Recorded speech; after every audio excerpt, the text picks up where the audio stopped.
అదరగొట్టే కారం రంగు రుచి ఆచి కారం పొడి. జగిత్యాల కాంగ్రెస్ తో మళ్ళీ అగ్గి రాజుకుందా? మున్సిపల్ చైర్మన్ సీటు కోసం మాజీ ఎమ్మెల్సీ వర్సెస్ ఎమ్మెల్యేగా సీన్ మారుతుందా? సీట్ల కోసం ఇద్దరు నేతలు పట్టు వీడకపోవడంతో బీఫామ్స్ ఎవరికి ఇవ్వాలో జిల్లా అధ్యక్షులు పరేషాన్ అవుతున్నారా? ఒకవేళ కాంగ్రెస్ సీటు దక్కకపోతే కాషాయ పార్టీ వైపు మళ్ళీ ఆలోచనలో కొందరు నేతలు ఉన్నారా?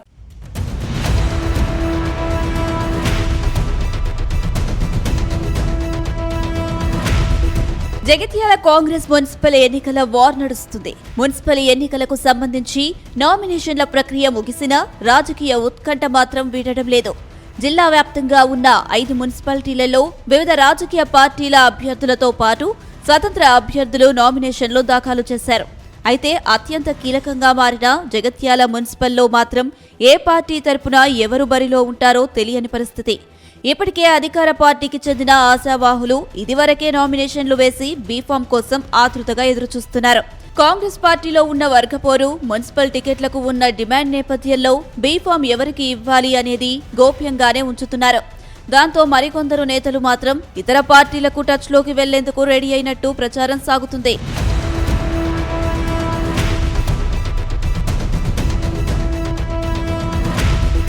ప్రస్తుతం రాష్ట్ర ఎన్నికల సంఘం విడుదల చేసిన షెడ్యూల్ ప్రకారం నామినేషన్ల స్వీకరణ ప్రక్రియ ముగిసింది. ఆ తర్వాత నామినేషన్ల స్క్రూటినీ కూడా పూర్తయింది. అటు అభ్యర్థులు తమ నామినేషన్లను ఉపసంహరించుకునేందుకు ఈ నెల 3వ తేదీ వరకు అవకాశం ఉంది. ఈ నేపథ్యంలో టికెట్లు దక్కని ఆశావాహులు పార్టీని వీడకుండా ఉండేందుకు కాంగ్రెస్ అధిష్టానం ఆచితూచి వ్యూహాత్మకంగా వ్యవహరిస్తున్నట్లు తెలుస్తుంది. ఉపసంహరణకు చివరి రోజునే అభ్యర్థులకు బీఫామ్లు అందజేయాలనే ప్రణాళిక రూపొందిస్తున్నట్లు తెలుస్తుంది. దీని ద్వారా ఆశావాహులు ఇతర పార్టీల వైపు వెళ్లకుండా అడ్డుకోవాలన్నదే కాంగ్రెస్ లక్ష్యంగా భావిస్తున్నారు. టికెట్ల పంపిణీ ప్రక్రియను పూర్తిగా డీసీసీ అధ్యక్షుడు గాజంగి నందయ్య చేతుల మీదుగానే నిర్వహించేలా హైకమాండ్ నిర్ణయం తీసుకున్నట్లు తెలుస్తుంది.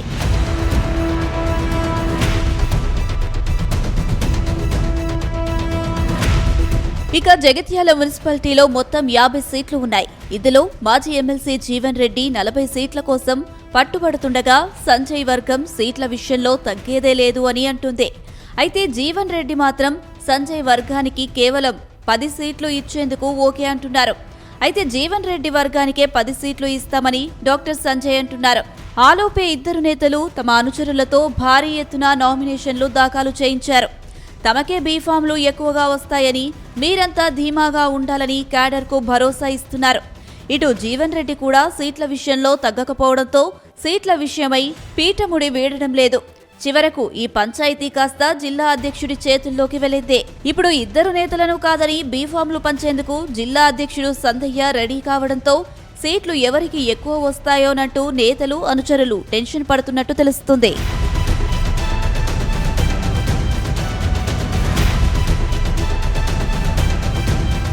ఈ క్రమంలో ఎమ్మెల్యే డాక్టర్ సంజయ్ దూకుడు పెంచారు.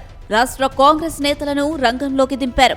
తన అనుచరులను గెలిపించేందుకు ఎమ్మెల్సీ బల్మూరి వెంకట్ను ప్రచారానికి దింపేశారు. అయితే ఇద్దరు నేతలు కలిసి పనిచేసుకోవాలని ఎమ్మెల్సీ బల్మూరి కోరుతున్నారు. లేకపోతే పార్టీకి తీరని నష్టమని హెచ్చరించారు. ఇద్దరు నేతలు ఇలాగే వర్గాలుగా విడిపోతే ప్రతిపక్షాలకు లాభం చేకూరుతుందని అంటున్నారు. అదే జరిగితే కాంగ్రెస్ కార్యకర్తలుగా తాము చూస్తూ ఊరుకోమని వేదికపై నుంచే ఇద్దరు నేతలను స్ట్రాంగ్ వార్నింగ్ ఇచ్చారు. అయితే సీట్ల విషయంలో ఇద్దరు నేతలకు సమానంగా పంచే ఆలోచనలో కాంగ్రెస్ హైకమాండ్ ఉన్నట్టు తెలుస్తోంది.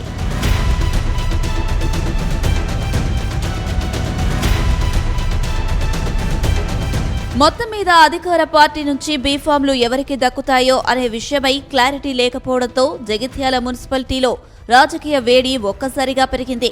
బీఫామ్ల జాప్యం, అంతర్గత వర్గపోరు నేపథ్యంలో పలువురు అభ్యర్థులు ఇప్పటికే ప్లాన్ బి సిద్ధం చేసుకున్నట్లు తెలుస్తోంది. ఇదే సమయంలో కాంగ్రెస్ పార్టీలో ఉన్న కొందరు లీడర్లు ఇప్పటికే బీజేపీ పార్టీతో టచ్లో ఉన్నట్లు ప్రచారం సైతం జరుగుతుంది. అయితే టికెట్లు రాని పక్షంలో అవసరమైతే మరో పార్టీ నుంచి పోటీ చేయడం, లేదంటే ఇండిపెండెంట్ గా అయినా బరిలో దిగాలని చూస్తున్నారట. మొత్తం మీద డాక్టర్ సంజయ్ వర్గం, మాజీ మంత్రి జీవన్ రెడ్డి వర్గం 2 గ్రూపులుగా విడిపోయింది. అటు కాంగ్రెస్ పార్టీలో టికెట్లు రాని అభ్యర్థులు బీజేపీ నుంచి లేదా ఇండిపెండెంట్ అభ్యర్థులుగా పోటీలో నిలిస్తే గనక రాజకీయ సమీకరణాలు పూర్తిగా మారిపోయే అవకాశాలు కనిపిస్తున్నాయి.